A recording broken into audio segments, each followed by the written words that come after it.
Aujourd'hui, je vais vous parler de la préparation de votre table de maquillage pour faire la même chose. Donc, je le fais aussi au airbrush, fait que je vais vous en parler de cette belle table qui est très, très spéciale. Donc, l'important, c'est d'avoir votre personnage très défini avant de commencer. Moi, je mets toujours le côté pinceau, travail près de moi parce que c'est important, c'est quelque chose quand on se concentre, on a un setup qui doit être fait et ça doit être vraiment précis pour que ce soit rapide vers notre personnage tout le temps. Je mets tout le temps mon airbrush près de moi aussi pour être prêt à travailler et prête à mettre mes couleurs. À l'autre opposé, je mets mes nettoyants et mes spatules, mes tablettes et tous mes cols et toutes les choses qui sont un peu plus loin. Je vais mettre mes couleurs que je vais utiliser en avant, proche de moi, parce que c'est dans les premières étapes habituellement.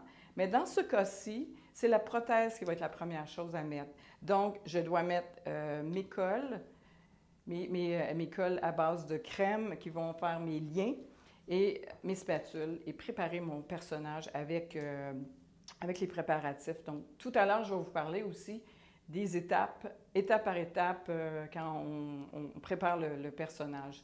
Vous avez aussi dans votre formation un cahier qui vous dit comment faire les étapes. Par exemple, si un plateau de tournage vous demande de faire un personnage spécifique à, par exemple, un monstre qui vient d'une autre planète, vous devez faire des recherches, vous devez chercher des images, vous devez présenter votre projet au producteur, au réalisateur, souvent en avant pour être accepté. Donc, c'est super important et ce qui va aussi vous guider vers vos achats pour ce personnage en particulier. Donc, c'est beaucoup, beaucoup, beaucoup d'étapes et vous apprenez toutes ces étapes-là dans la formation du studio Backstage.